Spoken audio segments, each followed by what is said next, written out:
Hello and good afternoon. A very warm welcome to the ATMRI Symposium on the Intelligent Airport Airside Management. My name is Samir. I'm your host today, and I will be looking after you and the speakers in this interesting exchange of ideas. So as we all know that the airports are the source and sync nodes in any air transportation network. And any bottleneck or inefficiency at any airport in this network can lead to major delays and congestion and can propagate thousands of miles.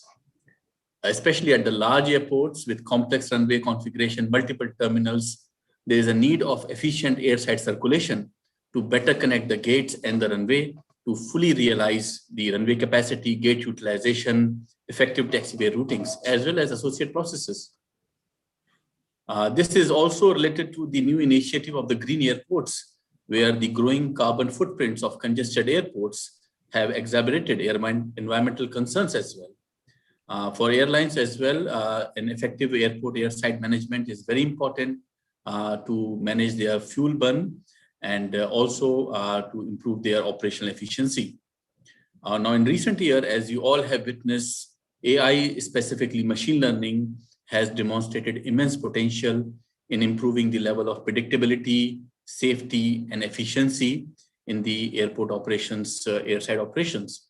So today we have a very impressive lineup of speakers from Eurocontrol and Air Traffic Management Research Institute at NTU Singapore, who are going to share their innovative research and development on the intelligent systems for airport airside management.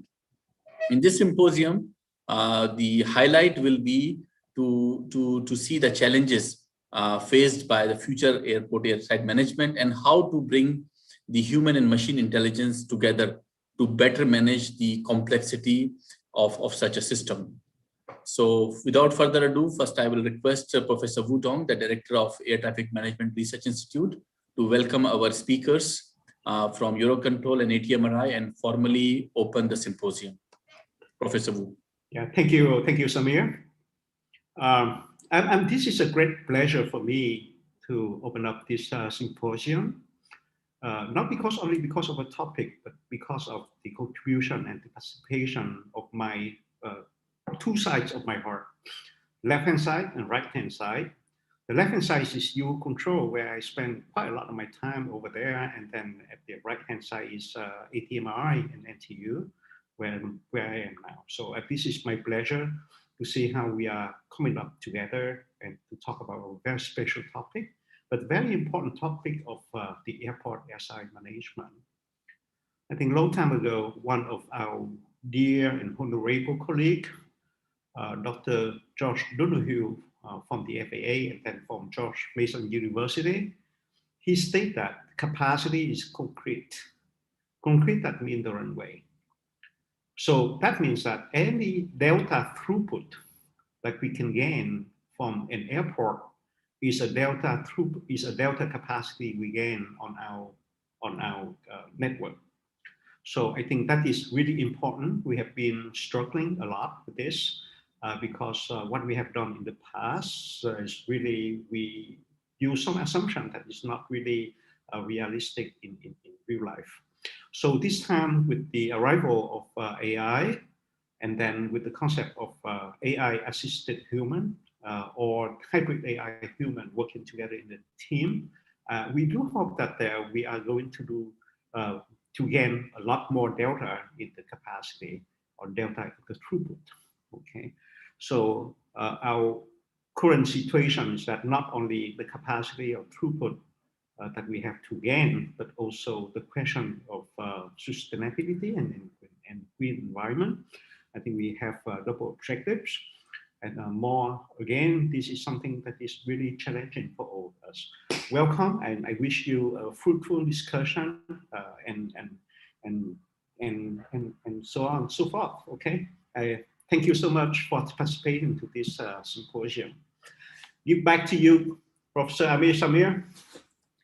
Thank you, Professor Wu. I will just briefly go through the agenda. So first, I will give a brief introduction about the Artificial Intelligence and Data Analytics Research Program at ATMRI.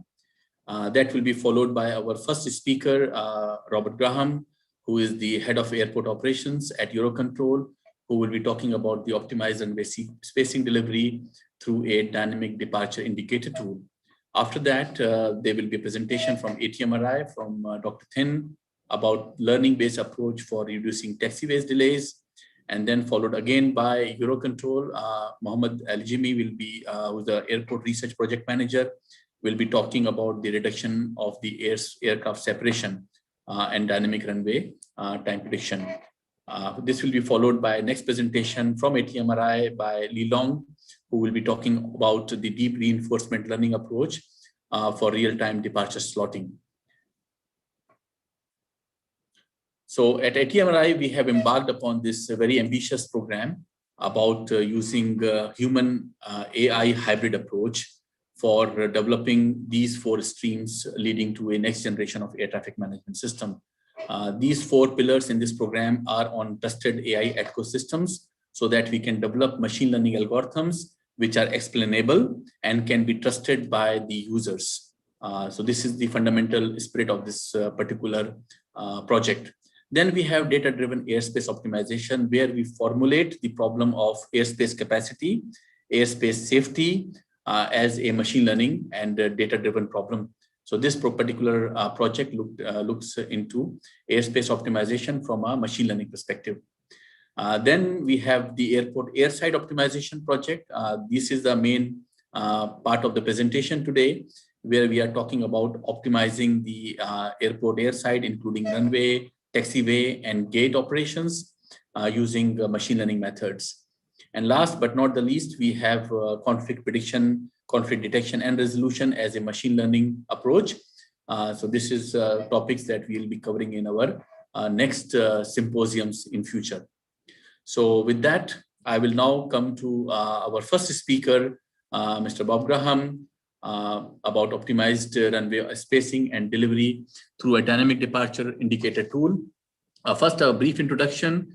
Bob is the head of airports at the Eurocontrol, and he has been tasked to integrate airport into the European ATM network manager and to support the local airport operations. He has also worked with the European Commission, where he has supported the development of the first European single sky legislation package, as well as the single European sky ATM research program, where he later worked at the head of concept strategy and development.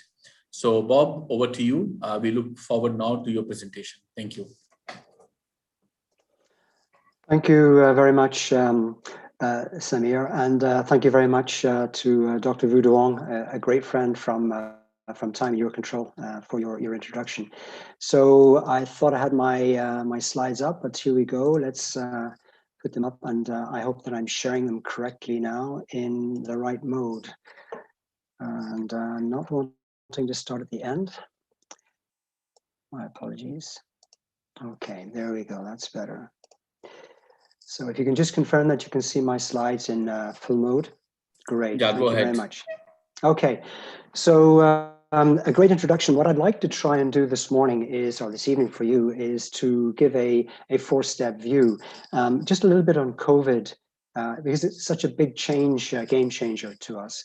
The second slide, I just underline a little bit where this work situates, give you an overview of work that we've done, which would be detailed more by Mohammed. So we're both contributing and complementing each other. And then getting into something which we call the dynamic departure indicator. Now looking at how we can squeeze more out of the departure runway. So I think it's really important to cite that I had the experience of working with some of the students at the university, and ATMRI is really taking a big picture approach. It's taking a system approach, and it's got building blocks for each one of the different areas that we're looking at. And I think that's something that really has to be taken at this moment in time, just simply because the interactions of the different areas and different blocks. So what you're looking at here is a weekly traffic evolution. We do this every week. We're continuously updating the traffic situations and the impact in Europe, but this tells the whole story of what happened from the beginning of lockdown around about March of 2020 all the way through to now, and it's really quite dramatic, and I think you've seen your own versions of this. And if we take a slightly closer look here, You can see we started to get a peak around about December time, so the Christmas holidays. Europe wasn't quite so badly impacted, but we're now into this terrible phase of a third, and in some countries, even a fourth lockdown. And if you consider that our traffic throughput is roughly about 36,000 movements a day, at the moment, yesterday's traffic was 11,700. So we're really hit in quite a big way. This little slide here is giving you a bigger view, so we track what's happening internationally. This is primarily about the international flights. So again, it's a really bad picture. And in fact, as we look forward to how things are going to improve, on this slide, you can see on the right-hand side a number of scenarios. Eurocontrol is pushing on the green one, which is about a partial improvement during Q2 of this year. We're already above that, but it's falling back again, primarily because of challenges that governments have in terms of allowing people into the country and those really draconian restrictions that are there. So this is what we're looking at. And our hope is that coming into summer of this year, we're going to get into scenarios of between 50 and potentially even 70% of 2019 traffic. And that is going to pose everybody a lot of problems because the staff is no longer there. The staff that is there is not necessarily up to the standard of high peak traffic. So there's be a lot of regulation, and I'm sure there'll be a lot of delay, unfortunately, inside the system. But that's the point when people start to get the confidence to come back. And what are they going to come back to? Well, everybody talks about the new normal, but nobody tells us what that new normal is. And I think that's one of the big challenges we have as we're looking forward from an academic or even from a planning side, from a network manager. But there is change. So our thinking is that a lot of the traffic come back will probably be mostly low cost, much more regional, limited in terms of international, until governments start to really open up their countries. And what this means is, building on what has happened in the COVID crisis, the change that we're going to be seeing, I'm pretty sure, is people have been used to hearing no noise. They've been used to hearing about improvements in the environment. So there's a little word that I'll put in there, which is called sustainability. And sustainability is something which is really going to underpin everything that we're going to do. Those expectations are that we're moving into a better world, hence my little green change graphic. So we need to get into a sustainable recovery. And what I mean by that really is that the business of air traffic management, of airports, of airlines is going to have at its core sustainable evolution. So our business motivation is going to change. And that's not something we can do overnight. It's a lot of investment, a lot of research has to go before we get into that point. But certainly an efficient aviation built on sustainability is the way forward. So if you keep that in mind now, for all the presentations, you'll be seeing that what we're trying to do is to eke out improvements that bring efficiency at a level of cost, but bring additional throughput. Where we're behind the scene is, how do you make that sustainable? Okay, so if we're going to push more and more aircraft through a runway, is that going to be something that is a sustainable situation? And you can see the picture on the right-hand side. That's typical of what happens when you get into a peak period. Lines of aircraft waiting at the runway to take off, burning fuel, dumping carbon, and all sorts of things that people are no longer happy with. So this was our before COVID scenario. We were looking at continued traffic growth in the ECAC area with a significant view that by 2040, we'd have about 16 airports in that area that were looking like Heathrow. Okay, now Heathrow is peaked out from the moment it starts in the morning about 5:30 through to about 6:30 until when it closes due to noise at night. So noise is a big issue, peak traffic is a big issue. And if you've got 16 of those in the European area, we will have a lot of challenges to the network. And we will not be able to meet all the demand. So we started to look at different ways of doing this. And Mohammed will give you maybe a bit more detail on it. But some of our first issues were, can we change what has been in ICAO for years, wake vortex separation, separations on final approach? And we came up with the recategorization, working with our international partners, including Singapore, Hong Kong, Dubai, Japan, and the United States. We came up with this new recategorization, which is now enshrined inside the ICAO world since October of last year. And then some tool sets to help the controller, such as time-based separation. Time-based separation from Europe was brought along to resolve an issue of wind mitigation. But in fact, by itself, it is a predictable delivery tool that provides additional throughput irrespective of the wind. And these are some of the core things that I'm going to walk through because they taught us an awful lot about how we can improve our departures. Now, two things to retain here. Final target distance, FTD. That's when we want to make sure that a separation is delivered. And initial target distance, ITD, that is the point at which we want to position the aircraft to make sure that in the last 4 miles of flight, the compression as the pilot prepares the aircraft for landing, reduces speed, starts to deploy flaps, puts the gear down, is getting the aircraft in a point when the speed is dramatically reducing. You're thinking of profiles typically at most airports from 15 miles out, from 210 knots coming down to 180 knots, coming down to 160 knots, and then round about 135, 140 knots on final approach. So the aircraft in front of you, the leader, and you're the follower, is at a moment in time beginning to configure and to slow down. So therefore we have these two distance indicators so that by the time the aircraft reaches the threshold, the actual simulation separation has been achieved. So I'm really wanting to keep that because we've stolen this idea for departures as well. And when we calculate those final target distance, the computation takes into account a number of different things, such as the wake vortex, aircraft type, weather conditions, the minimum radar separation that is allowed, and the runway occupancy time. So this is complex, and hence the need for a tool. The controller has been calculating this for years, but as you start to tighten this down, these separation minima, you really need to have a system support that is helping the controller to achieve that. So if you've got the thing right, when the aircraft crosses the threshold, that computation will have been done in the correct way. And same thing for the initial target distribution distance indicator.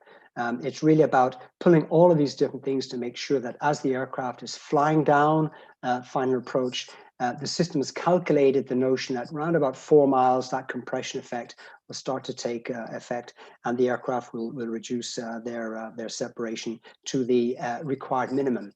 Now, we make it a bit more complex.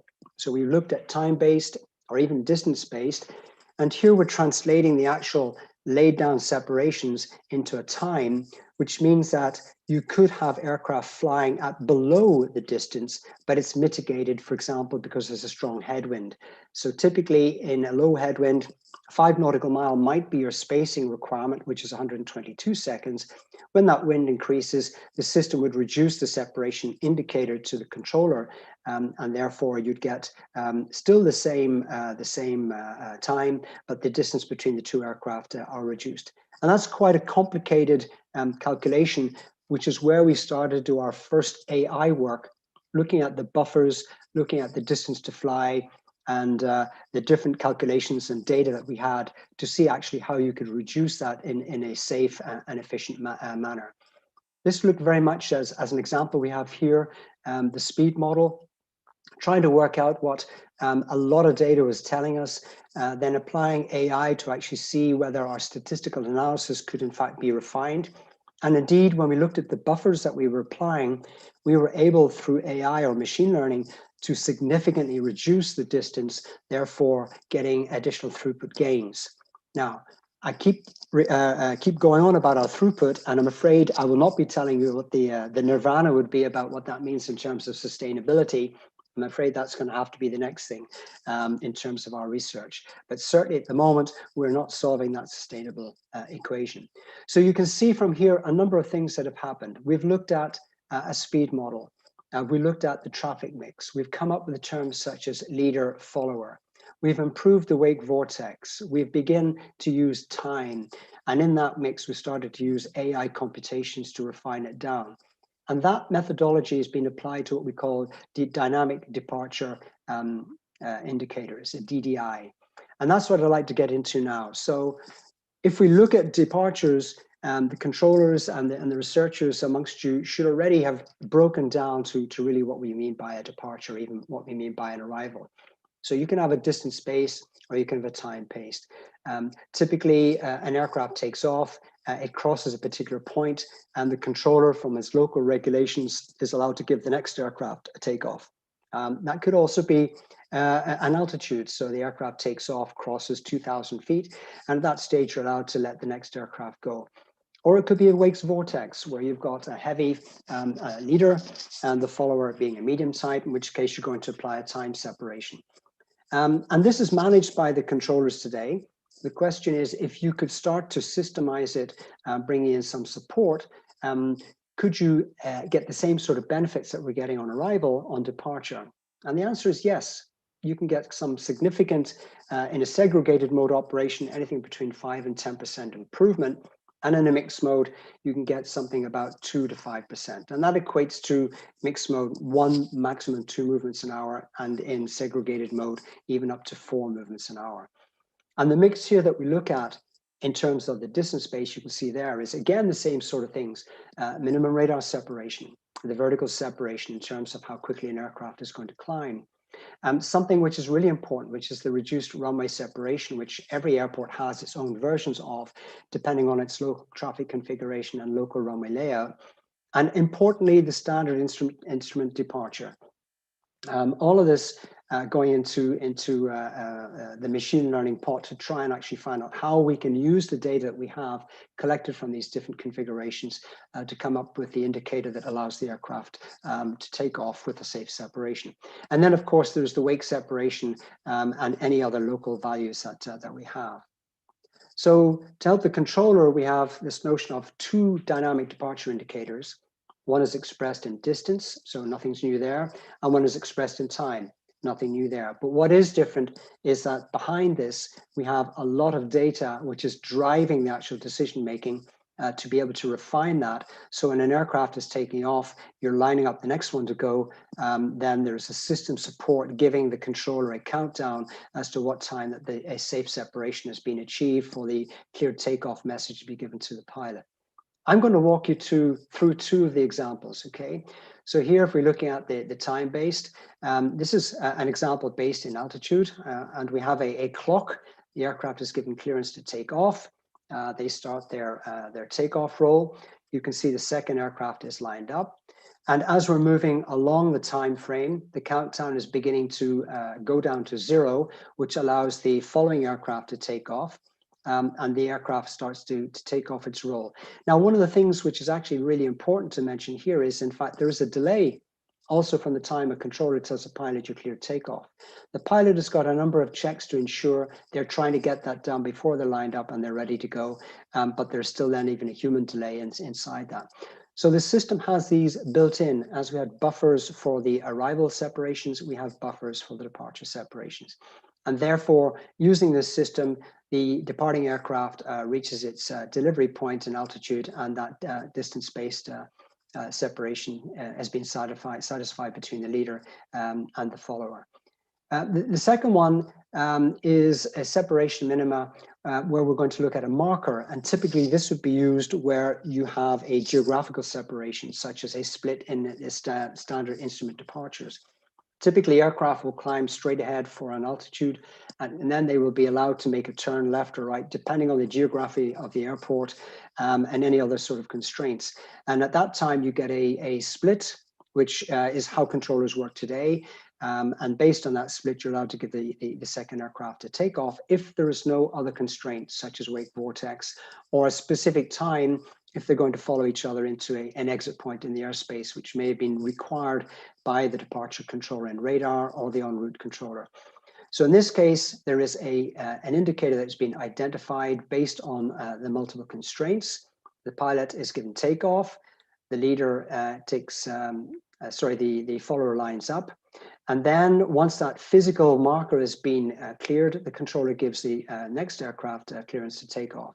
And all of this is usually done by time, but it may be that the marker is now, in this case, indicated to the controller on the radar display. So what's new? Why are we teaching you to suck eggs? We know how it works. We've been doing this for years. Well, in fact, the new bit is data, digitalization, breaking this down into the different aspects of work. There's a rolling distance, there's a rolling time, there's a reactionary delay. The aircraft has to wind up its engines to start its roll. There's a time to travel. If you remember the speeds that we were looking at on final approach, in this case, we have a time to travel.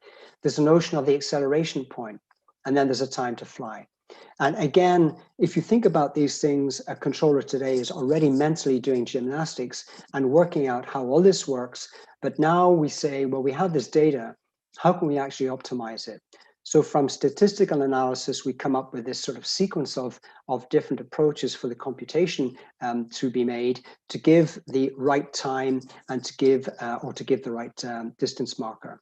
Now we put in the notion of AI, and that data is now refined, taking all the data elements that are available and start to produce a more refined indicator in the different areas. You know, what is the most appropriate wake separation stroke minimum radar separation, so SID stroke vertical separation configuration. And then we provide that back to the controller on the basis of a human machine interface so that they can deliver the separation.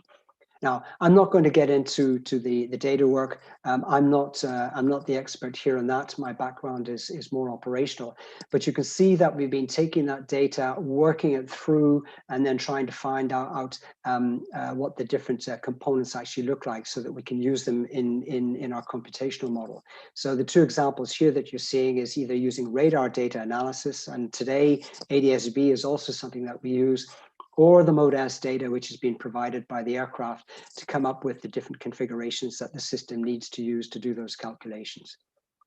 So finally, as I start to draw towards an end, we've got to a point where we've run this now in two different simulations, one with Charles de Gaulle, and the other one, which you're seeing here, is Vienna. And in Vienna, the traffic mix there is much more of a medium type with around about 10%, I think, of heavies.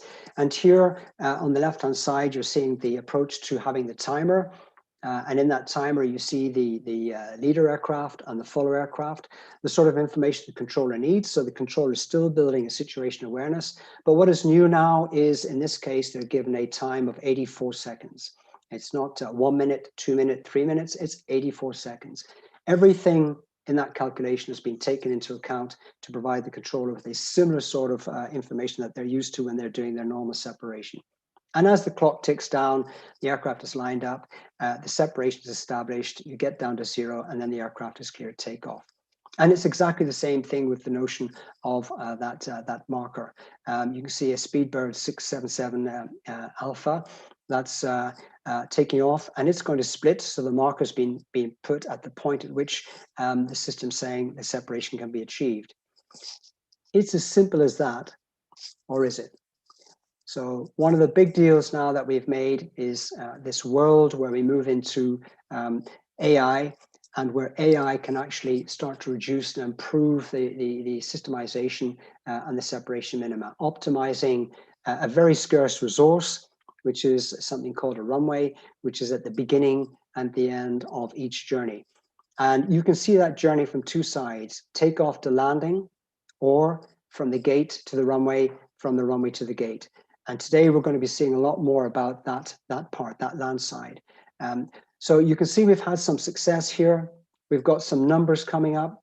It's providing safety because we reduce the amount of inefficient separation minima and the number of significantly, roughly about 10%, if I remember, underspacing, which is getting close, not necessarily to a loss of separation, but potentially. This has been primarily done in segregated mode because, to be honest, it's easier. But now the big challenge is what happens when you look at all of what we were talking about for the arrivals and you try to mix that with the departures and you get into a mixed mode operation. And of course, prepare implementation. Research is not of any value to anybody unless we can actually prepare as we're going along to be ready to help the stakeholders move such things into implementation when the time is appropriate. And with that, Samir, I hand it back to you, and thank you very much for the opportunity to present some of the work that the team is doing. Thank you, Bob. Thanks a lot. That was very insightful of you. Please, all the participants, I would request you to post your questions on the Q&A. And in the end, we have around 15 minutes where we will have some discussions. So please feel free to post your questions, and we're going to take them up at the end of the symposium. Thank you so much. That was very interesting. Now, our next speaker is Dr. Tin Pham, Thin is the Assistant Program Director for the Air Traffic Management Research Institute AI program. Thin obtained his Master's in Computer Science from Telecom Paris Tech in France and a PhD degree in Computer Science with the specialization in Artificial Intelligence from University La Sorbonne, Paris Science and Letters. He is currently a research fellow and the team leader of the Airport-Airside optimization team. And his research interests include deep learning, multi-agent reinforcement learning, and application of AI in air traffic management challenges such as surface movement management, conflict detection, and resolution. So Thin, over to you. Thank you, Samir, for your kind introduction. So I hope that everyone can hear me clearly. Okay, let me share my screen. Okay. So my talk today is about the learning-based approach for reduction taxing delays. As Samir and Bob have already mentioned that for the future, right, we want to increase the capacity of the airport. At the same time, also try to minimize the taxiing delay and fuel consumption. It is one of the very strong impact on the environment. So for this talk, I have five things. The first one, it will introduce the problem a little bit. Then we go for problem formulation. I will have mentioned two of our ongoing work in ATMRI right now is the data-driven surface movement simulator, and the second one is reinforcement learning for departure metering. And finally, I go for conclusion.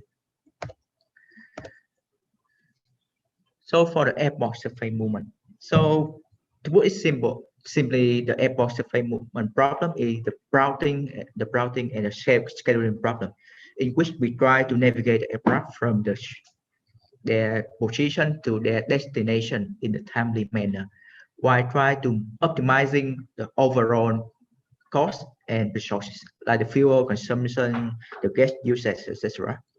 It's a complicated problem, and in which we have a lot of different sub-problems like taxi route assignment, pushback control, or departure metering, departure sequencing, runway sequencing, etc. So in this talk, we only focus on departure metering or pushback control by trying to reduce the taxi delay and fuel consumption, because it's one of the, like we mentioned, one of the important problem for any airport. So the main challenging here is that any airport is a complex system with several time critical process after, and that leads to a lot of interaction and uncertainty. So how we can handle this one? So now we go with the departure metering. What is departure metering? I have mentioned before. The departure metering is a surface management procedure in which we try to hold the aircraft at the gate when for departure aircraft at the gate, rather than let it go on the runway and wait at have the correction and wait at the runway or the wait at the taxiway or the runway holding queue. So by doing this one, the whole idea, the motivation is we try to shift the waiting time of the aircraft from the taxiway with engine on to the gate when the engine is off, and we save the fuel in that way. So as you can see, the benefit is have four things. The first one, you can reduce the aircraft waiting time at taxiway and runway queue. Secondly, we can reduce significantly the fuel consumption. And we also can improve the passenger experience with the smoother departure flow. And finally, last but not least, we can have reduce the workload of controller by reduce the compression on the surface movement. On the left hand side, you can see the demonstration of the departure with and without departure metering can be affected on the runway queue. So one of the most difficult thing here is how we can model the surface movement system. In the future, when we have with the more technology can apply for during the taxiing process, we can have the human automation taxi system in which we can have multiple different type of taxiing technology. So it's this to one of the most challenging things here is how we can accurately predict the position of aircraft and the taxi at the same time the taxi time for on the aircraft in the airport. So without the good accurate prediction, so it can lead to a lot of uncertainty and inaccurate that can affect the performance of any optimization algorithm. And as I show on below, right? So given the same taxi route, we can have different taxi speed profiles and taxi time for each aircraft. So the uncertainty on the surface movement and simplification on the model of the taxiing trajectory can have a strong effect on the performance of the departure metering policy. So one of the main things we will do here is how we can target this problem. So the research question is we try to use the deep reinforcement learning for tactical departure metering to efficiently reduce the aircraft taxiing delay. So here the input will be the schedule when we have on the taxi route, aside taxi route, and also the milestone like the target upload time, target takeoff time, etc. The most important thing here is we also want to have the high accuracy predictive model for taxi time prediction. So that's the reason why in this talk I will mention two our research, ongoing research. First one is on data-driven surface movement simulator, and the second one on deep reinforcement learning for departure metering. So first one for data-driven surface movement simulator. So here I present two things. The first one is to develop that one. We go with the idea of develop an interactive surface movement simulator, in which we try to integrate the arrival manager, surface manager, and departure manager together to have the smooth transition for aircraft from gate to runway and vice versa. So at this one, at the basic, we also need to develop a lot of algorithm and algorithm to handle the traffic, like route recommendation, conflict detection, resolution, trajectory prediction, etc. So at beginning, this one can be go with the classical approach for building on the building block here. However, each of this one will be enhanced by machine learning later to increase the intelligence of the simulator and make it more realistic. So one of the first talk today is how we can model the trajectory, the movement of the aircraft in the airport to make it more realistic, and somehow it can reproduce the real scenario in our simulator. So to do that one, we use the idea of generative adversary imitation learning. As you can see on the architecture here, so we use the idea of generator and discriminator. In this one, we use the real data, the real movement data from ATMRI system to model the movement of the aircraft in the airport surface. And then the purpose of the generator is try to mimic the behavior of the aircraft by controlling aircraft from gate to runway, for example, and mimic the behavior from the data. The purpose of the discriminator is try to distinguish between the real data and the generated data. So at the competition game, right, both of them will play together and improve themselves. And after the training, at the result, we will have the generator model that can control the aircraft safely from gate to runway with the behavior somehow similar to the pattern we can observe from the data. So to do that, as I mentioned, first we develop the simulator. We call here the environment that can have to control aircraft from gate to runway. And then we will plot on the historical data at the surround traffic and use it for training and testing. The control action here will be used at the acceleration. We use acceleration to control the aircraft. For the feature, I think that here effectively we have 4 group of state feature. The first one is the feature related to the flight plan.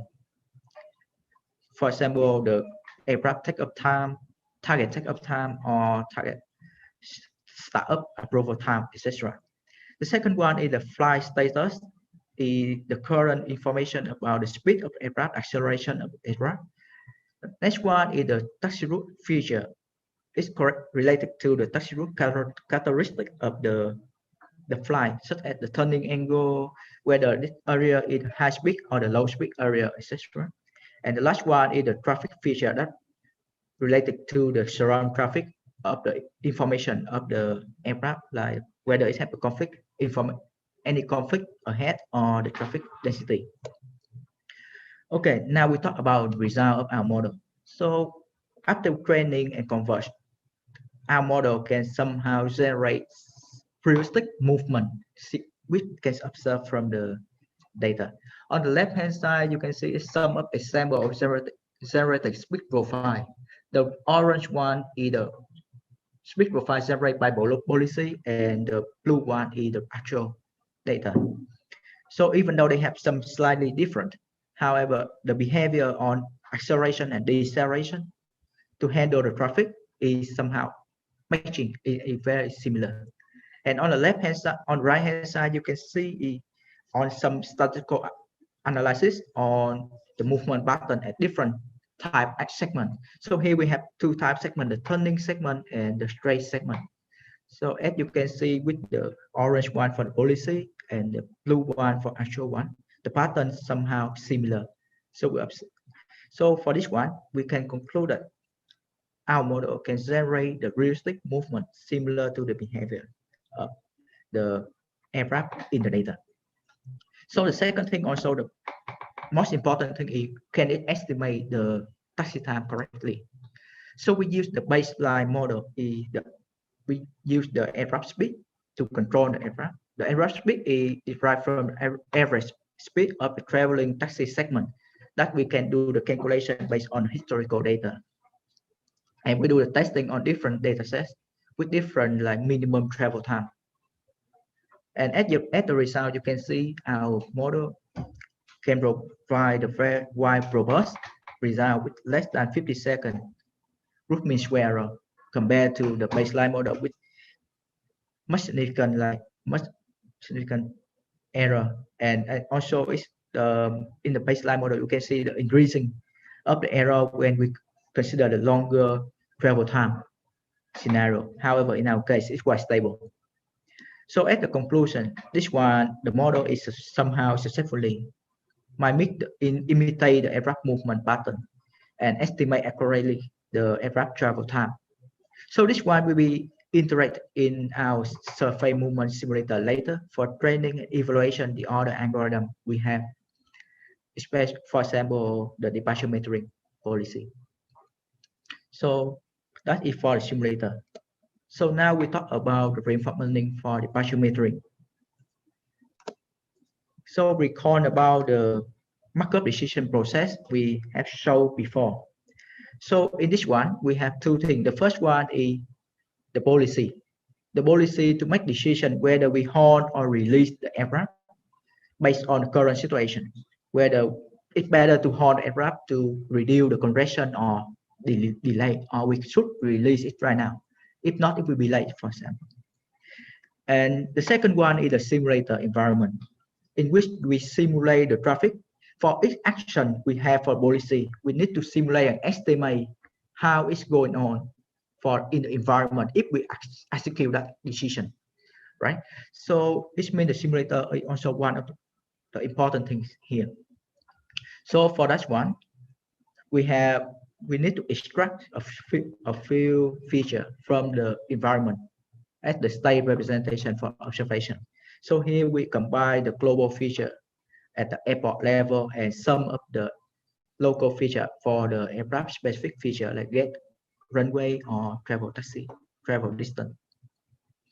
So this is the markup decision process for our problem. For this one, at initial stage, we work with the abstract environment, airport environment. So as you can see on the left-hand side, it's the abstract airport environment we are working on right now with the aprons, the two runway, and then the taxiway.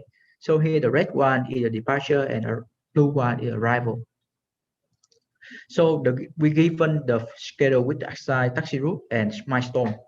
And then here we don't consider about capacity of the aprons. However, as you can see, I must want to note that this one, all of the parameter, all of assumption can be described from the data directly. And I will discuss about that one later when we move to new airport environment. For training, we are using one of state algorithm for reinforcement learning. We call it the BPO, proximal policy optimization. The first one I want to emphasize is the episodic reward we are using. So here we have three reward. The first one we call penalty for the gate, the taxiway, and the last one is the big reward when it reaches the runway. By design this way, we want to encourage the agent to hold the aircraft at the gate more than the delay on the taxiway. So by minimum and maybe it's the same like time t. However, when you shift the delay from taxiway to runway, taxiway to the gate, we can reduce the penalty and increase the reward. So for training, we will train for single agent setting.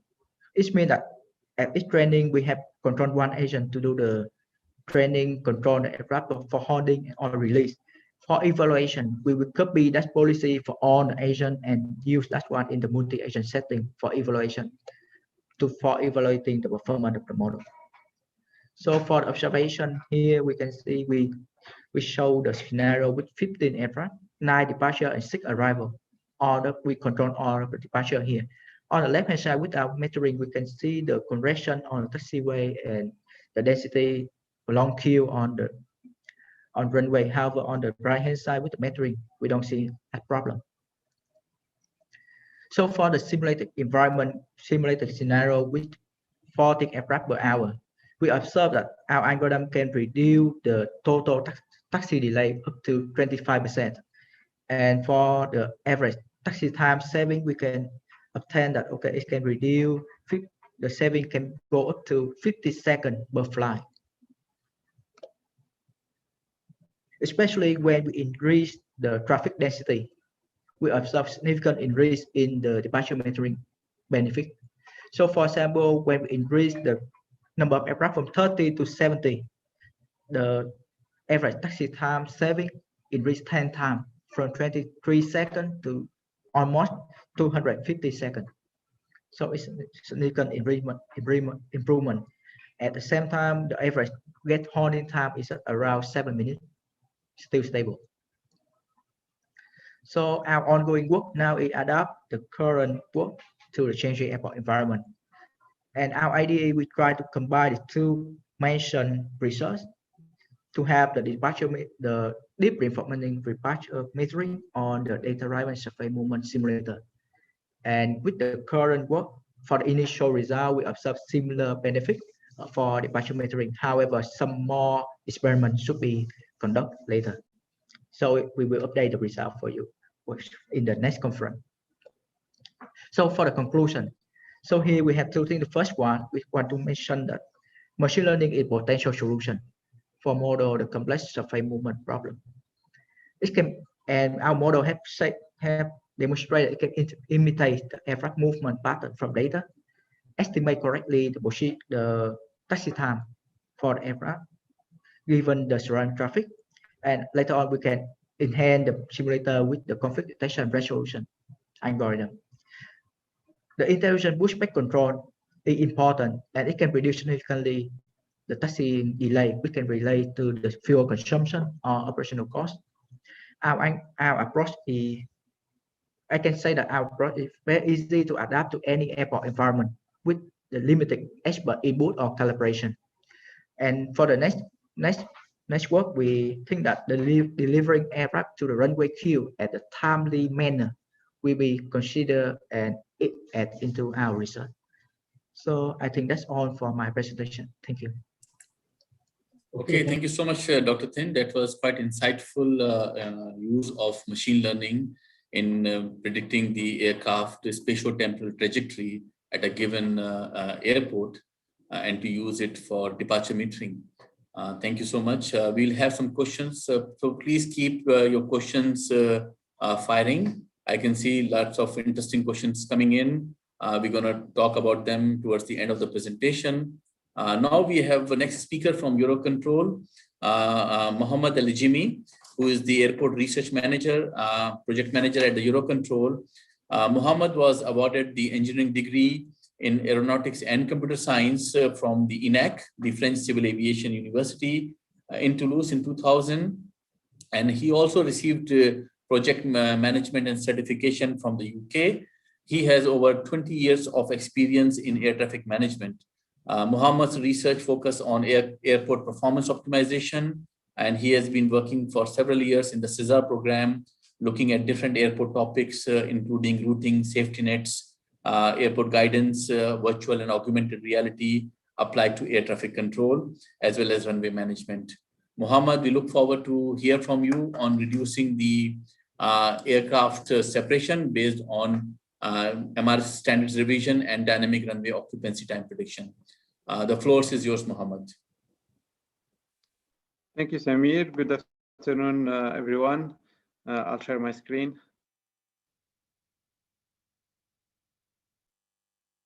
Go ahead, Muhammad.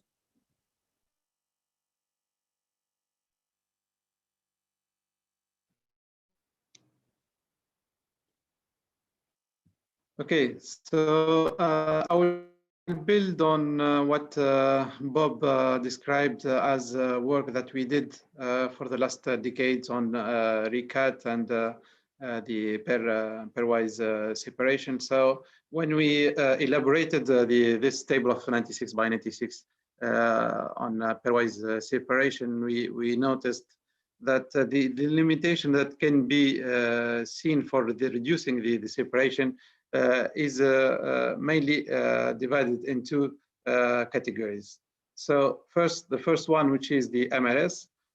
Today, the minimum radar separation as described in the ICAO 4444 is 3 nautical miles and can be reduced to 2.5 under specific condition.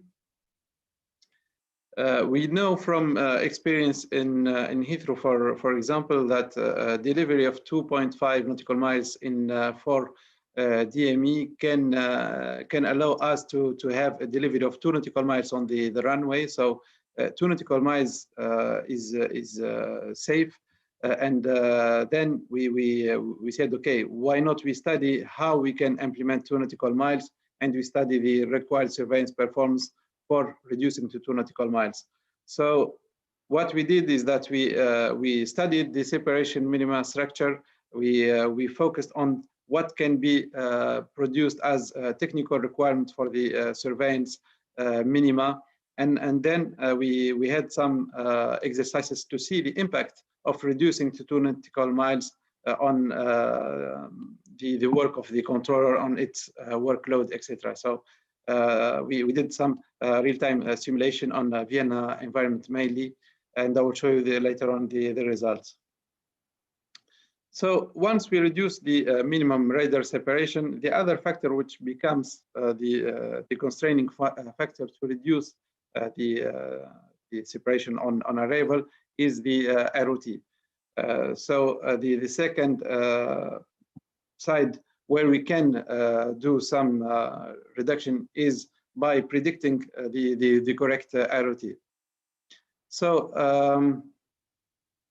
the ROT, as stated before in the previous presentation, depends on different factors also, such as the aircraft type, the runway configuration, the runway status.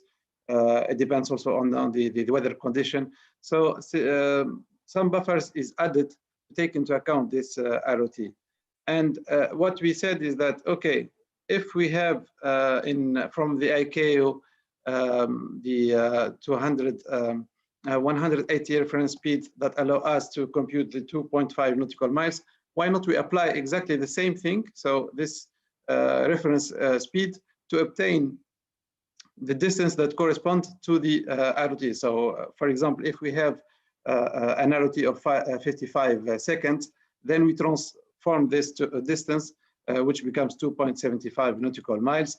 And then we can put on place a similar table to what we did before on RECAT. We do a new recategorization of aircraft based on the ROT. So first, what we proposed is what we call ROCAT categorization based on ROT in a procedural scheme. So simple categories based on analysis and studies of the ROT can allow us to produce such tables. So for example, if I take this blue line for the medium, we can see that we can have for low ROT one category that allow us to reduce the separation for those particular aircraft. So this doesn't need an implementation of a tool or a pairwise separation scheme table. The second one is a more advanced one, because here we take into account the type of the leader aircraft, and then we can go into more refined separation. And in this, we need to have a tool. This is what we call the ORD tool. It's the same tool that Bob described in his presentation, but here improved with this functionality of ROCAT.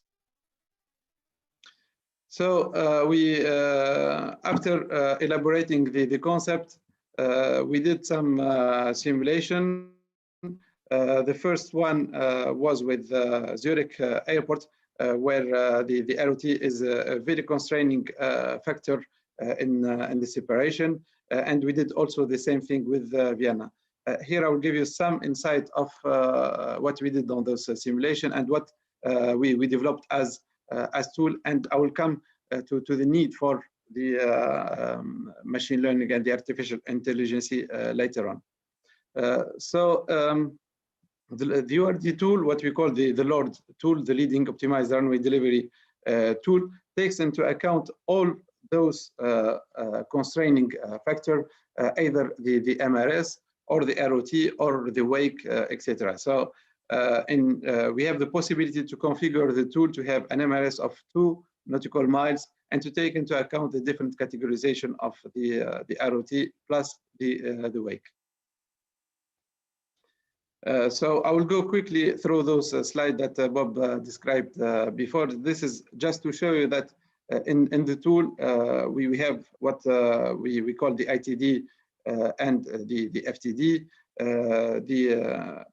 And the difference is the compression buffer. Here, what I wanted to add is mainly the aspects of for the arrival, what we need more for the controller to use this tool. So first, we have the what we call the LORD sequence list. So we know that the sequence of computation of the separation. Here, for example, we know that the number 4 after the LGL 8851 will be the easy jet.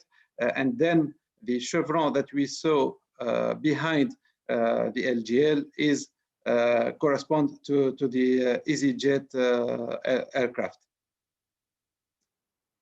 The tool also is taking into account the fact that the aircraft can be in a position after its ITD. In this case, an alert is raised to the controller to warn him of infringement of the ATD, and this is a possible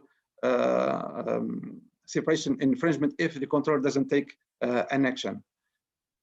Second type of alert is related to the sequence list. So if the aircraft is not in the correct sequence, of course, the display is not correct, and the controller needs to modify this manually.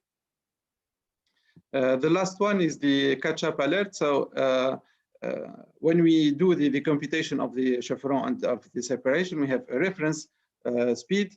And if the reference speed, there is a big margin between the two speeds, then there is an alert which is raised. Yeah, this is the speed alert. So here an example of the traffic sample that we used for the test on Vienna for this concept. We tried to mix, but also to take into account the fact that the majority of the traffic in Vienna is mainly medium aircraft. And we also did different degraded modes that allow us to test the possibility of, for example, a failure of the tool or a wrong computation, and to see the impact of this on the controller and collect their feedbacks. So here are some results about the use of the LORD tool. and the change to take into account this new separation. And we noticed that the fact that we reduced the 2 nautical miles MRS allow us to increase the throughput by 12%. In another run, we had also computed the same thing. So this is the result of 2 different runs, and the increase in this case was about 22%. For the impact of the degraded mode, so the 2 modes that I described previous on, there was no impact. The feedback was very positive from the controller. So when we do our analysis, we don't take into account only the safety, but also the HP factors. So I saw one question about this previously in the chat. Here, I give you an example of the HP impact, so the workload impact of using the ORD tool and the new separation. So there is slightly, of course, increase on the workload when we use the ORD tool, but it's still acceptable. And even if we reduce to 2 nautical miles, the workload is not impacted by this reduction. So this is the interpretation of the result. For the 2 nautical miles MRS, the controller were able to intercept the final shortly then when we use 2.5 nautical MRS, and this is a significant result because for the controller, the length of the final is an indication of the workload and the task load, because the more that we have a big length of the final, the more the workload is important. So the applying of the 2 nautical miles MRS was a significant reduction of the workload by the end of the day based on this indicator. So when we did all those analyses on the RUCAT, we did it basically on the historical data analysis, and we said, okay, we can go further and we can introduce machine learning to predict the runway occupancy time, and we can also, one of the results of the simulation is that we can improve safety if we look to other things happening on the runway, such as the runway exit. So in CESAR 2020, the program that started last year, we started working on the use of machine learning to predict the runway occupancy time and the runway exit. So here in the picture, the controller from Vienna working with this tool, and you can see the green arrow showing the exit for the controller, so that he's aware where the aircraft will exit. If we notice that there is a difference between or a prediction that the exit that it will be taken by the aircraft is not the one that was initially predicted. So we do 3 different predictions. Then we alert the controller about this, and it's possible for him to either communicate with the pilot to know exactly what is the runway exit, or to change it manually. So we are doing 3 different prediction. One an initial one at 10 nautical miles, and then we improved it later on. So I'll show you the result of improving and changing this prediction in the next slides. The DRUCAT concept is also investigated by Airbus in CESAR 2020. So the aircraft will be able, in this case, to predict based on machine learning the ROT.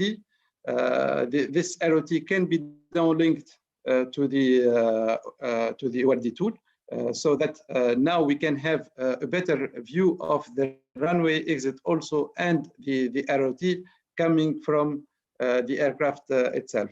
So two separate projects for the moment investigating this ROT prediction and runway exit prediction, and we are collaborating with each other to see the result and the way how we can work together to implement this from the air side and the ground side. So this is the first results of what we did when we used the machine learning in the case of the Zurich airport.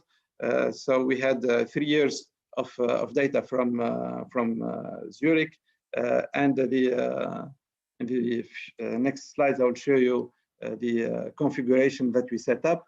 So we had a first prediction at 8 nautical miles, a second one at 2 nautical miles, and the last one at the threshold. The 10 minutes setup, we modelize as a regression problem where the target is the ROT. 2/3 of the data was dedicated to the learning and 1/3 to the evaluation. And the result is shown for the feature that are the most important for the first prediction. So the runway, and then the airline, then the aircraft type.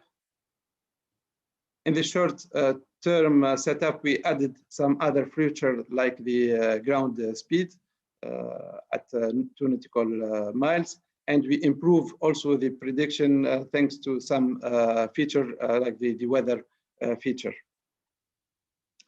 Here is the improvement compared to the baseline.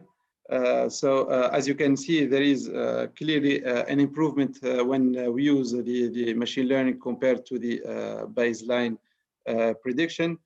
And mainly for the case of Zurich, we saw that this is mainly for the runway 14. And for those of you who doesn't know Zurich Airport, the runway 14 is really dedicated to arrival and has a special configuration. So the ROT is a very important factor on separation for that runway. So again, some feature importance that shows that the runway is still the most important one, then the airline, and now the speed becomes very important. And at the threshold, the speed becomes the second most important criteria. So the result from using machine learning is that it can support the development of accurate modelization of ROT and computation of the separation. The prediction when we go to the short term is, of course, much better. And then one of the most interesting results is that we can use the different 3 prediction in different manner. So for the one at 10 minutes, it's mainly used for the separation and the display of the chevron. For the 8 nautical miles, the indicator for the FTD can be improved using this computation. And at 2 nautical miles, it can allow us to have the alert. And this is mainly for the runway exit alert that I described before.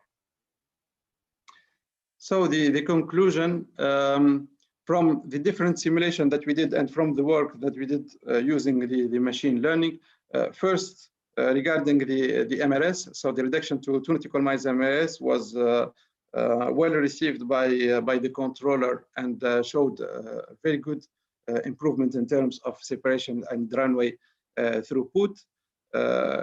For the RUCAT, same conclusion also. The controller were able to work safely with the new tool, and we had a very good improvement of prediction when we used the machine learning techniques. The next step for us, we will do live trials using machine learning in Copenhagen. We hope in September this year. This trial, of course, had to be changed from April to September because of the COVID. we maintained now, and we hope that this will take place. As said by Bob before, we will look to different configuration, because for the moment we are more concentrated on segregated mode, either for departure or for arrival. Also one of the most interesting step is the integration between air and the ground of the different concepts. That's all for me. Thank you very much. Thank you, Mohammed, for such a fascinating insight. I'm sure that when we are next have the opportunity to fly, and when we are landing on a runway, it will be a reminder to all of us how precious resource we are going to land on. So it was interesting to see how we are moving from time-based separation to distance-based separation towards machine-learned separation. And I'm sure that with machine being able to approximate various complexities in the system, there will be a dynamic on-the-fly separation available to the controllers, which they can apply. And that will improve the runway capacity significantly. Now, our next speaker is Mr. Chan Li Long. Chan Li Long is an aeronautical engineer graduated from NTU, and he is a project officer at the Air Traffic Management Research Institute. Li Long is a gifted machine learning scientist. And the fact I can testify because his undergraduate assignment as an undergraduate student was published in a top air traffic journal, Journal of Air Traffic Management. So you can imagine someone as an undergrad can do an assignment in such a way that can be published in a top journal as a testimony to his interest in machine learning methods. So now we are moving deep in terms of deep reinforcement learning. And we are going to see how deep reinforcement learning can bring significant benefits, especially when looking at free departures in 100% arrival priority. So Li Long, the floor is yours. Please go ahead. Thank you, Prof. Samir. So let me share my screen. Can anybody hear you fine? I think it's looking good. Okay, that's good. Okay, so my presentation will be on the application of deep reinforcement learning for departure slotting in a mixed mode runway. Okay, so let's start.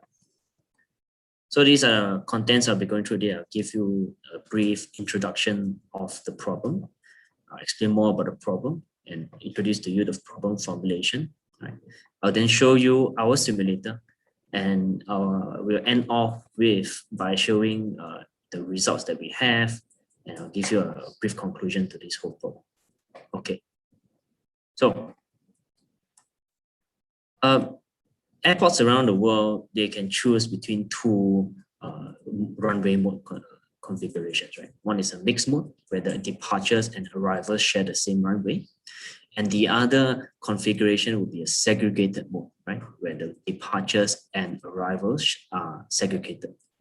So in theory, mixed mode is more efficient. However, it is tricky to slot in the aircraft. Because if you think about it, any mismanagement in a mixed mode operation, right, might cause even more delay than operating in a segregated mode, right? One example might be arrival might need to have go around if the wrong departure clearance is given. Okay, so to concisely represent the mixed mode problem, let's take a look at the time and space diagram that I drew for you here. So you have two arrivals like this, right? And each of these arrivals have their own separate runway occupancy time and their own approach speed, right? So there's a variance mostly in the runway occupancy time. And in between these two arrivals, right, there exists a gap shown in blue here, where we can depart departure aircraft, right, in this gap. However, we cannot just depart in any way we like in this blue color gap. There are rules to follow, right? So what are these rules? The main three rules in this case will be that the departure for departure aircraft to depart successfully, right? It has to follow these three rules: the departure separation, the departure arrival separation, and it must wait for the leading arrival aircraft to exit the runway before it can take off, right? And these values here, they are stochastic during operation, right? Which means they have variance and they might change with a different weather and so on and so forth. So in layman terms here, what mixed mode problem means is that how many of the orange box, right, in this case, which represents the departure separation, can we fit into the gap, right?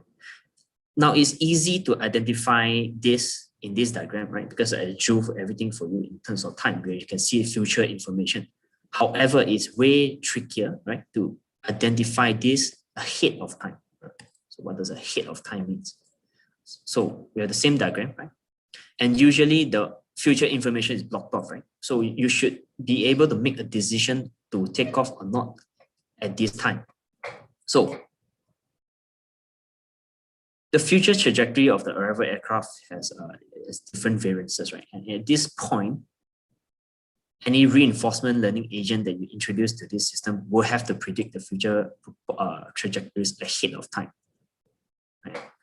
So one thing I would like to everybody to take note here is that while I'm saying that the agent will have to predict possible future trajectories, it does not mean that will intuitively know or deterministically know what the model is predicting. Right? Remember, our goal here is to predict when is the optimal time to slot in an aircraft and not to predict the future trajectory. Right? Okay. So with that, I gave you my main problem statement, right? In a mixed mode configuration, how can departures be safely and optimally sequenced into arrivals to maximize the runway capacity? And if you think about it, a runway controller actually has to consider a lot of complex information in order to sequence between arrivals and departures.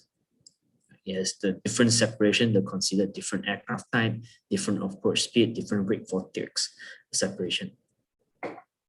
So one example of processing complex information in order to make a decision, right, would be playing a video game, right? Given a screen like this, right, it does some processing based on the stimuli that it receives, and it arrives as the action. Okay, so in 2015, right, the Google DeepMind team, they replaced this middle portion here, right, with a neural network, right, and it managed to achieve superhuman performance where it beats all the other humans playing the same game. So going by this same direction, right, you can probably see where I'm going. The job of an ATCO, air traffic controller in this case, they would also have to process complex information to arrive at an action. However, in this case, you can probably see where I'm going. You don't want to just replace the middle portion here with neural network. Right? Instead, it will be better, right, for a neural network to assist the ATCO. Right? That's what we'll be talking about in my presentation. So why deep reinforcement learning? Okay, traditional machine learning frameworks, right, learns an X to Y mapping. Right?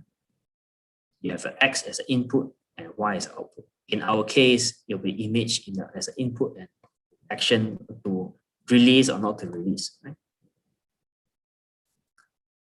However, we have a huge problem, right? Because we have data on X, but we do not have data on Y, right?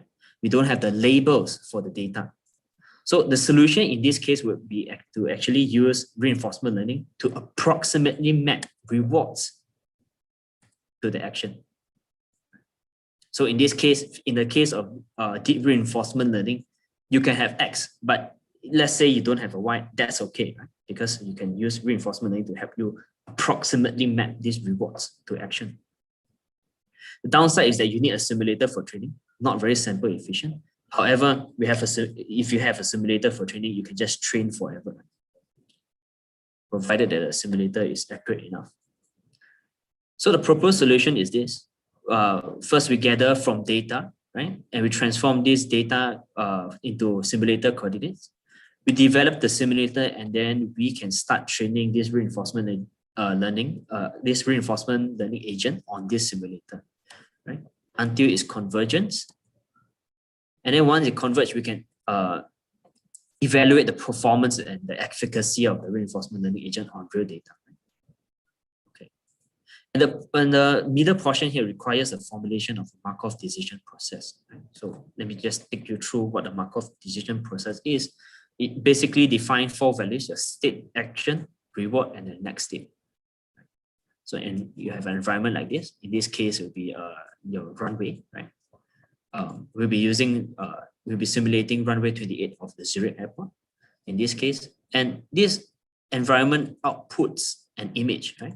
In this case, in our case, it's a 64 by 200 image, right? What you can do with the image, you can feed this image to a neural network, or in this case, is our reinforcement learning agent, right? And this reinforcement learning agent can then apply an action back into the environment, right? In this case, the action that it has is cleared for takeoff and not cleared for takeoff. Basically, a takeoff clearance, right? So how does it know whether or not the action taken was good or bad? And it should learn to take the correct decision the next time round by looking at the rewards, right? So these rewards will guide the behavior iteratively to a better decision in the next iteration. Okay. So the neural network structure looks like this, and we take an image as input and outputs 2 hits. And these 2 values here in the output, it should look familiar, right? It's the same diagram we have seen before. So the algorithm that we are using will be the proximal policy optimization. And using this algorithm-wise, we can iteratively and stably train this to convergence. Okay.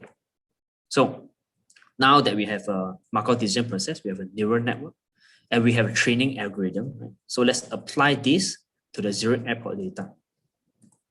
So on Zurich Airport data, we'll be using directly the arrival trajectories, right, from the data. And the arrival trajectories looks like this, right?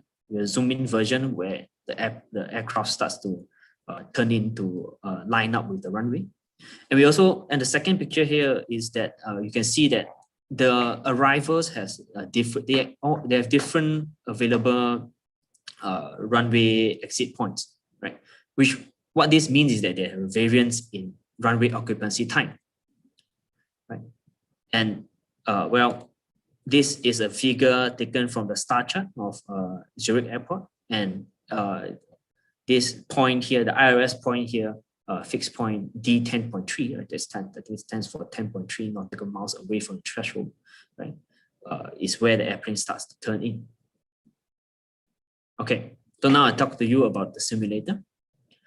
So our simulator looks like this, right? And it generates scenario on based on this criteria here. One is that it will generate arrivals at different random intervals, right? To simulate different traffic densities. The second characteristic of our scenario generation is that real aircraft trajectories will be used, right? So that the uncertainties from the real data is preserved, right? Especially the runway occupancy time, right? You have more than 6 different exits on runway 28. So by using these real trajectories, this uncertainty will be preserved in the data. And we want to see whether or not the agent can learn from this large variety of scenarios. Okay, so our simulator has 2 screens, right? One will be shown to the agent or maybe the ATC in this case. However, screen 1 is meant more for the training of the reinforcement learning. And we have a second screen here, which will be more familiar to an ATC controller, hopefully. Is a graphical interface that shows the surrounding air traffic, right? But feel free to insert your favorite graphical representation that is familiar to an ATCO here. Over here, with just a placeholder. And okay, so screen 1, let me just explain the elements in screen 1. So screen 1 over here, you have arrival aircraft shown in magenta. Right? And you have a green aircraft. So you have the departure aircraft shown in green. Also, in front of the arrival aircraft, you have this red color box. Right? And what this red color box actually means is that it represents the departure arrival separation distance.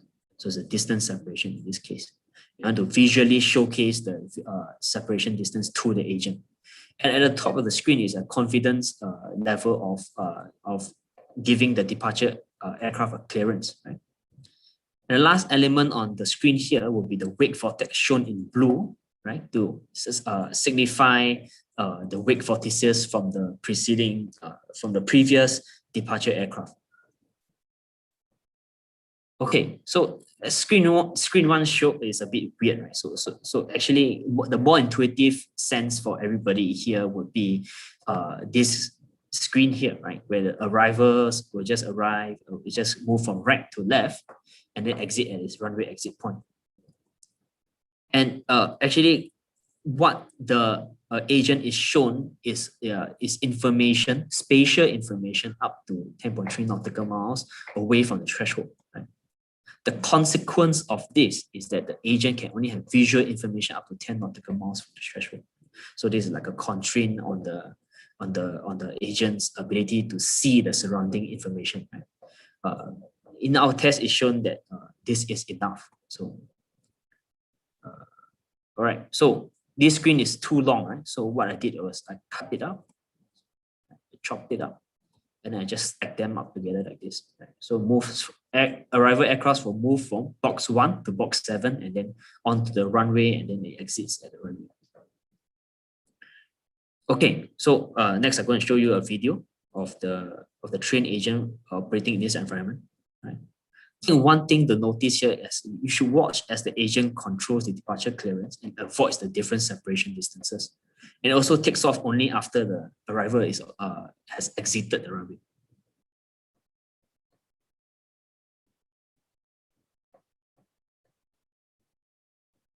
So hopefully screen 2 on the right here, right, it is something familiar, more familiar to the ATCO.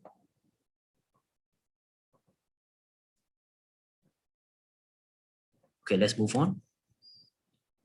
Okay, so the question here given to us before was, why do we use image as an input? So if you imagine the previous time and space diagram here, it has to, whatever input that we give to the agent has to represent information in time and space, right? Also, it has to somehow encode the 3 different factors, that the departure separation, the departure arrival separation, and the runway separation. Right? You want the arrivals to exit the runway before you can depart. So the input given to the agent looks something like this, right? It's a 64 by 200 image, grayscale image, and we stack 4 of these grayscale images from different time, right? So it can concisely represent information in time and space in one single image. And immediately you can see the advantage over here. So what are a few advantages here? Concisely represents spatial and spatial temporal information in one fixed sized image, right? And the second advantage here is that agent can easily represent different number of aircraft, right, without changing the size of the input vector. So it also, in this formulation, it also shown that it has acceptable computation time. In my laptop, on a very old laptop, like 2-3 years old, it can still consistently run 150 plus frames per second on the laptop. And also by using an image, right, it's an intuitive representation that is applicable for human to see as well. Okay. So how do we test the agent? So after episode has ended, right, you can have the trajectories in the time-space diagram like this, right? And what we can do with that is that we can actually back calculate, right, and we can find out how the agent actually performs, right? We can have the actual number of slots that are in between that exist in between 2 arrivals, right? And we can find the performance of the agent using the metric shown here, right? We call it a coverage metric. So for the Zurich Airport data set, right, for over 4,500 departures, we achieved 0 ground collisions, collision during takeoff or landing, right? And we also cover over 72% of the slots. Right? So we want to also take a look over here of the agent's conformance to the different separation distances. So the first one over here will be the departure separation. So in this case, most of the time, it releases slightly below 150 seconds. 150 seconds is optimum in our case for the experiments we've shown here. By the way, we can tune this using the reward function if desired. Right? Okay. So the next one over here will be our departure arrival separation. Right? The physical meaning of this will be shown in this arrow here. Right? Is the time difference between the start of the departure and the departure arrival separation. Right? Previously, it was shown that departure separation is in terms of distance, right? But in this case, we converted it to time based on the approach speed. So in this case, it's shown that the agent tends to release the departure aircraft before it comes too close for comfort. Right? So that's what this diagram here is showing. And the last separation distance over here is that we want to take a look at the runway separation. Right? We want to make sure that it has exited the runway, the front arrival, the leading arrival aircraft exited the runway before a departure aircraft can take off. Right? In this case, it's shown that the agent can do the same. You can conform to this standard. Okay, so maybe 4,500 departures is not good enough to show the robustness of the system. So we did the exact same setup over here, this time based on Changi Airport's data, right? We achieve a similar performance. However, in this case, we increased the number of departures, right, to over 1.17 million departures. It still achieves zero collisions, right? Your collision on ground and a collision to takeoff and landing. Bear in mind, these are experiments based on a random arrival sequence and random density, right? So it has a wide variety of situations to be tested on. Okay, in summary, we have demonstrated that we can train a reinforcement learning agent based on real aircraft arrival trajectories, right? It can conform the different separation, and it has almost zero. Actually it has exactly zero collisions for over 1 million departures. Right? It can be used in the recommendation system for controllers in this case. Things to note, however, slotting in departures might be a trivial problem to solve based on the feedbacks from the paper reviewers, ATCOs, and the translation of simulated performance to real-life performance is not really tested here. And the behavior of the agent is very highly dependent on the formulation of the reward function. Right? So, but however, over here, you can see the advantages of formulating in the Markov decision process is that you can easily and intuitively tune the reward function. Right? So, again, even if you have data on X, we might not have the labels. Right? So, deep reinforcement learning is a way to bypass the need for the labels. Right? So just formulate the problem in the Markov decision process and have an accurate simulator. Right? So even if we do have the labels Y, right, the trained model might not be optimal in our case. Right? So which further highlights the advantage of using reinforcement learning. Right? So you might remember previously AlphaGo, right? Go against Google DeepMind's algorithm. It might not have been headline news if it was only trained on labeled data. Instead of a Lee Sedol that you've seen stressed out over here, you might have seen a more smiling one if it was only trained on labeled data. But that wasn't the case, unfortunately, for him. Okay, so I'm going to showcase my ongoing work. Since the reviewers have said that it might be trivial, let's increase the stakes of the problem. Right? We increase the complexity of the problem, right, with multiple queues, different aircraft type, and different target takeoff time. So as you can see on the screen, the departure aircraft, they have their color slowly turn to pink in this case. So pink in this case would mean that they are late. So agent in this case would not only have to depart at the correct timing, however, it has to also make sure that it's not too late, and also it has to formulate the different sequence. Right? So in this case now, the different sequence is the departure separation is now sequence dependent. And also the balance between the penalty if the aircraft the runway threshold waits too long past its target takeoff time. Okay, I believe that's the end of my presentation. Thank you everyone for listening to me. Yeah, back to you, Prof. Samir. Thank you so much, Lilong. Wonderful to see these simulations and videos. We have lots of questions to the panelists. I'm glad that they have been answered. Many of them have been answered, but there are still some queries I would like to pose to the panelists. Maybe Mohammed, we can start with you. People want to know, for your upcoming live trials at Copenhagen, what are the main challenges you are facing and how you're preparing for that? Samir, can you please repeat, because there is a lot of echo. I cannot hear your question correctly. Okay, can you hear me now? Can you hear me now? Yeah, now it's okay. Okay, so for your upcoming live trial at the Copenhagen airport, what are the preparations you have made apart from taking a vaccine? Sorry again. What are the predictions that? What are the preparations you have made for these live trials at Copenhagen airport? Okay, so we held different meetings with the Copenhagen airport operational to learn about the operations in Copenhagen airport.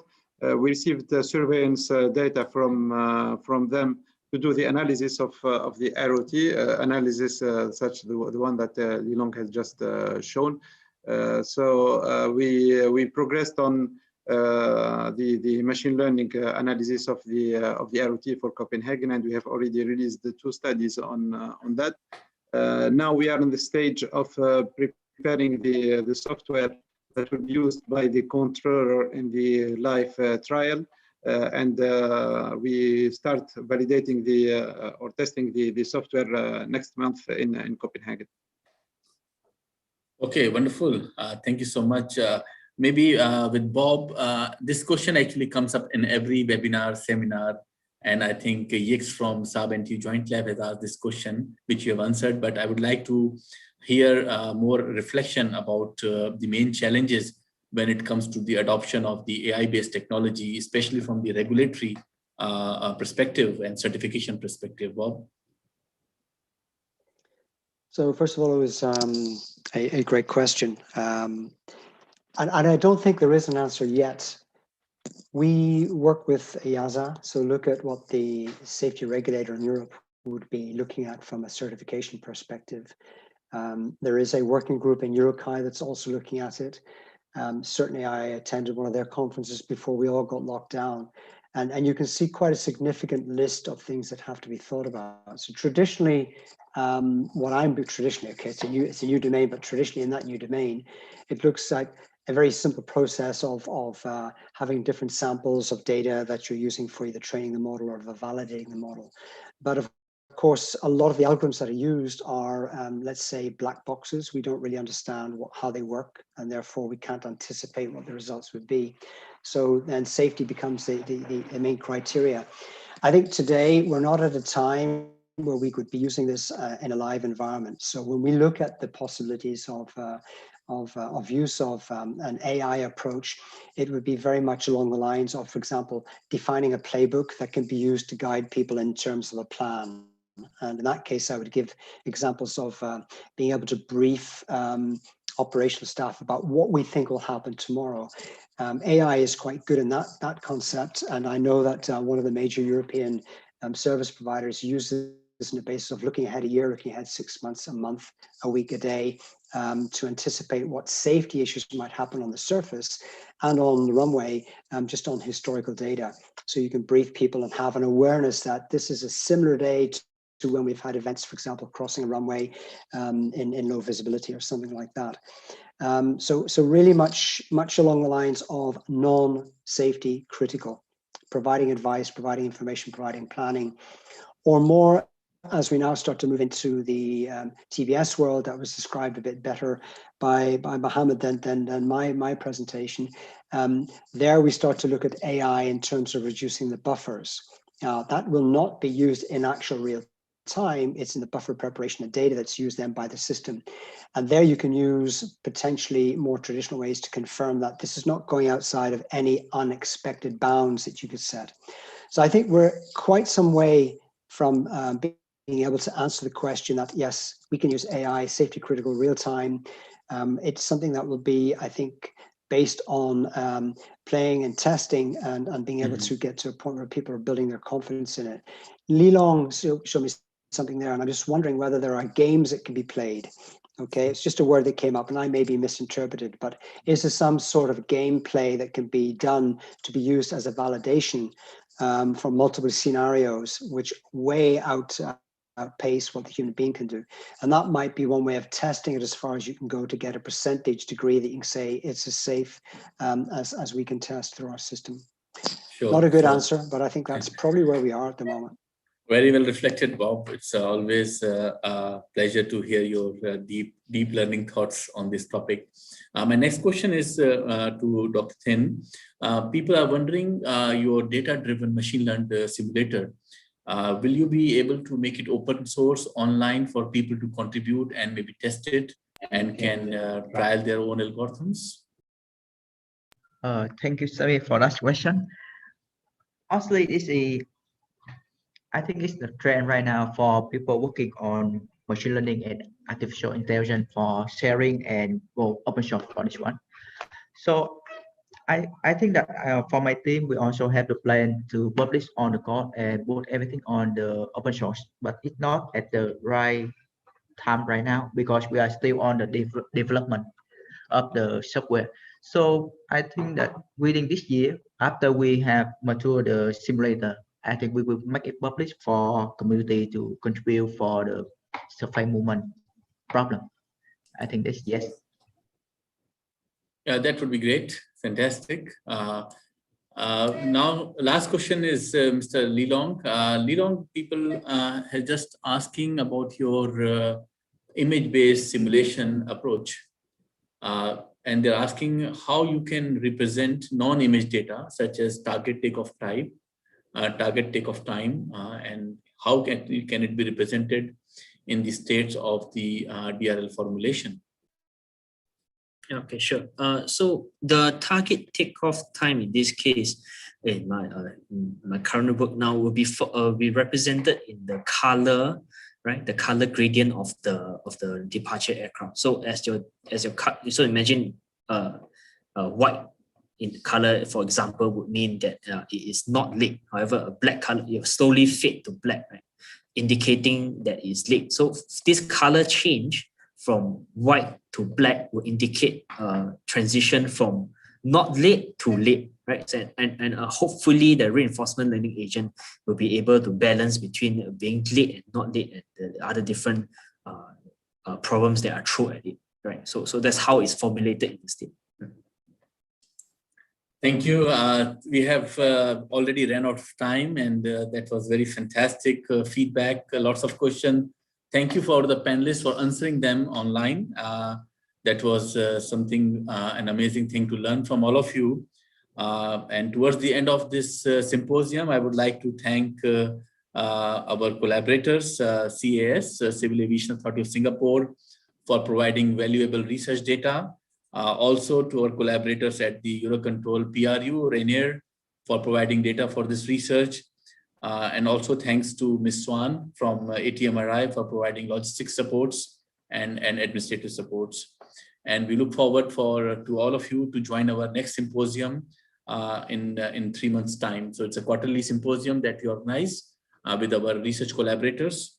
And thanks especially to Rob and Muhammad for collaborating on these projects and sharing some great insight. And we wish you all the best for your live trials.